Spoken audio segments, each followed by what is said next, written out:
Hey guys, it's Frankie the Midget Pool here, yours, of course, and today I thought it'd be cool to bring you guys a new video, something that I've never done, but I'm seeing guys like my good friend Dr. Skipper cover the one excellent scene to them, as well as countless other content creators, thanks to this one guy known as Nando V Movies.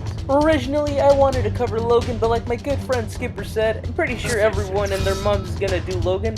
So, I thought that I was gonna cover one of my favorite R-rated characters aside from The Crow. Victims, aren't we all? This man is the red and black wearing, chimichanga loving, psychopath murdering, taxi driving, son of a gun!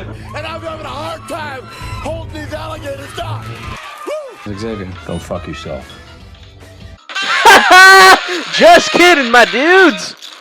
The real scene that I chose for today's video is actually Iceman coming out to his parents as a mutant, because I think that this scene alone shows a lot of social topics that can relate to a lot of people in many ways. Now, I didn't really choose this scene because I'm a big fan of Iceman, but I grew up knowing the character thanks to Spider-Man and his amazing friends for a little short while, as well as finding out that he was later gay in the comics. As a character and as a superhero, Iceman was one that never really stood out to me because I felt that he wasn't fleshed out as much up until the X-Men movies in a sense, particularly the scene with his parents because it's a more deeper and emotional scene, because it's one that you really wouldn't see in a modern day MCU movie, since a serious scene can be turned into a joke in the snap of a finger.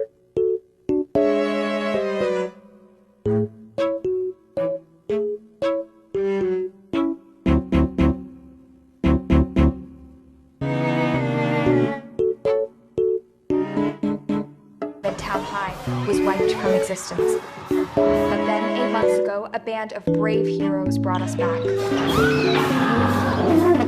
They called it the Blip. Alright, I'm getting a little too carried away because I'm pissed about the MCU half the time, but I'm gonna try to stay on course of today's video. I think the scene with Bobby coming out to his parents as a mutant feels relatable to certain groups because the thing about the X-Men is, like, a good friend of mine, Mr. Shit, as I referred to him, David Aguirre, made a video on the entire X-Men franchise and noted that the characters in these films tackle down more problems that you really wouldn't see in an MCU movie this day, such as political commentary. And the political commentary in these films range from racism, because these characters were technically inspired by the Civil Rights Movement, because just like the Civil Rights Movement, the X-Men want mutant rights similar to equal rights for the Civil Rights Movement, and it's something you never really get to see, and it's done really well. But in this scene, it's a different topic you don't really see in superhero movies. So, when did you first know you were a mutant? We thought Bobby was going to a school for the gifted. Bobby is the gifted. We know that. We just didn't realize he We was... still love you, Bobby. It's just this mutant problem is a little... What mutant problem? complicated. This scene shows how Bobby's parents are confused and closed-minded because they don't know how to react in a sense. And then this happens.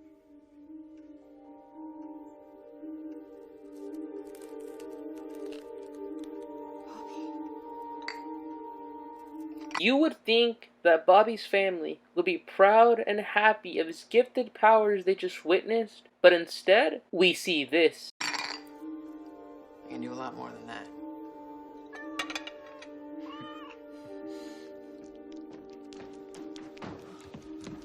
Ronnie?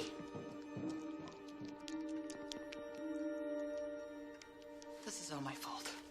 Not only is this scene meant to make you feel sad, especially for Bobby, because it's a realistic depiction of someone coming out to their loved ones, because this scene alone is very realistic and relatable to many people out there, because stuff like this happens in everyday lives for other people.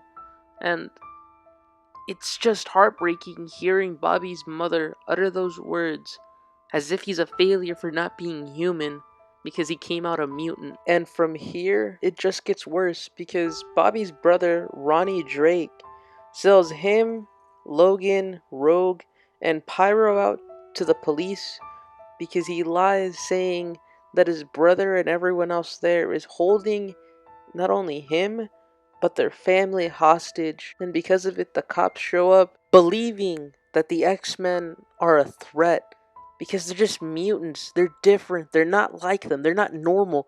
They're not human. And it's just so despicable and so heartbreaking. I don't even know what the word is, but it just sucks knowing that Bobby's parents just didn't give a shit even after Ronnie called the cops on them because he's not like them anymore. But what's better is that Bobby found his real family. Bobby has Logan, who's essentially like a father. He also has Rogue, his girlfriend, and they both go through so much shit together in these films. Not to mention the fact that him and Pyro are like brothers, even if they don't get along in some of the films. Because sometimes family isn't the family you're brought up with.